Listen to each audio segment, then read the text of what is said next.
দাদা কালকে ধর্মরাজ পূজা কি বলবেন? আজকে ধর্মরাজ পূজা, কালকে আজকে? জীব পুরাপুরি। ও আচ্ছা, হ্যাঁ কালকে জীব পোড়াপুরি। আজকে দেখলাম, আমি গেছিলাম তো সবাই ওখানে পুজো করছিল মন্দিরে, আর বলছিল কালকে ফুটাফুটি পুজো হবে। হ্যাঁ, পুরাপুরি জীব পুরাপুরি কালকে হবে। আজকে যেহেতু বুদ্ধ পূর্ণিমা, পূর্ণিমার ইয়েতে উপলক্ষে আমাদের এই ধর্মরাজ বাবা শ্রী শ্রী বাবা ধর্মরাজ পুজো হয়। আর আজকে আমাদের এই মেলার উদ্বোধন। এই মেলা মোটামুটি আমাদের 11 বছর 12 বছর চলছে। আর এই মেলাতে বহু মানুষের ভিড় হয় এবং সমস্ত শিল্পাঞ্চলবাসীকে মেলায় আসার জন্য অনুরোধ করছি, আমন্ত্রণ জানাচ্ছি।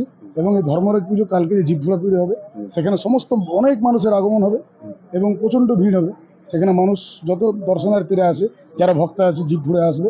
তারপর আবার যেমন এই মেলা আজ থেকে ওপেনিং হয়ে যাবে, আর এটা ওপেনিং হওয়ার পর থেকে মেলা আরম্ভ হয়ে যাবে।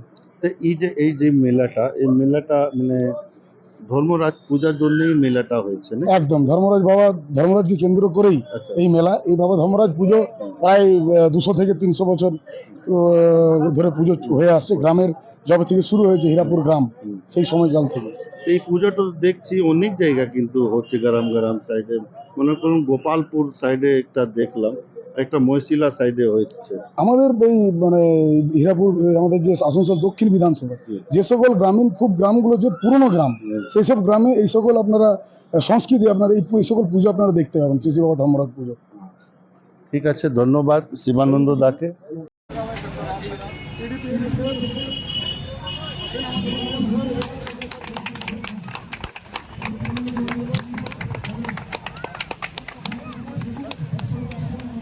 ক্লাবের পক্ষ থেকে আন্তরিক শুভেচ্ছা, অভিনন্দন।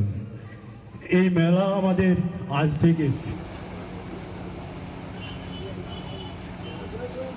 হীরাপুরে শ্রী শ্রী ধর্মরাজের পুজো 300 বছরের পুরনো।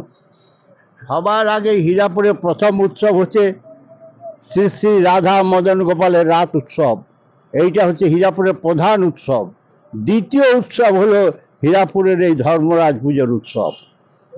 এই উৎসব আজ থেকে 300 বছর আগে শুরু হয়েছিল। এই এই আমাদের এই ঠাকুর এসেছিলেন প্রথম নবদ্বীপ চাঁদ ঠাকুর, আমাদের বিশিষ্ট ব্যক্তি। তখনকার দিনে প্রবীণ, প্রায় সেটা 300 বছর আগের ঘটনা। তখন ওরা শিষ্য বাড়ি যেত, শিষ্য করতো, হ্যাঁ তারা যেত। সেই সময় ওরা গিয়েছিল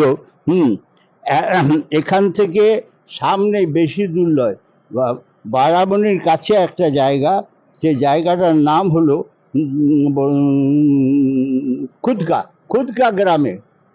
খুদকা গ্রামে এক ধীবর পরিবার ছিল। এখানে যে ধীবর পরিবার এসছে, ধীবর মানে যারা জেলে, যারা মাছের ব্যবসা করে, সেই খুদকা গ্রামে এই বাবা ধর্মরাজ ছিলেন। হ্যাঁ, তখন তাদের সাংসারিক অবস্থা খুব খারাপ ছিল। ওই খুদকা গ্রামটা হচ্ছে সালানপুর গ্রামের কাছে, কল্যাণশ্বরীর কাছে। এইখানে যখন সে গুরু গেছিলেন, আমাদের ঠাকুর মশাই স্বর্গীয় নবদ্বীপ চাঁদ ঠাকুর, তার সঙ্গে গেছিল প্রথম যে ধীবর যায় এখান থেকে নিয়ে যায় সঙ্গে করে। তার আগে উনি তার নাম ছিল যুগল ধীবর। যুগল ধীবরকে প্রথম নিয়ে যায় এখান থেকে। উনাকে ডালায় করে ওই ধর্মরাজকে এখানে নিয়ে আসেন। তখন ধর্মরাজের মন্দিরও ছিল আর কিছু না। যে জায়গায় ঠাকুর আছেন আপনারা দেখবেন, সেটা বাবা মদন গোপালের জায়গা, স্টেট। সেই স্টেট তখনকার দিনে দিয়েছিল এই জায়গাটা, বাবা মদন গোপাল ওই স্টেটটা দিয়েছিল যে ওইখানে থাক। তখন মাটির ঘর প্রথম এবং তাল পাতের ছাউনি, এই ঘরে প্রথম ওনাকে রাখা হয়।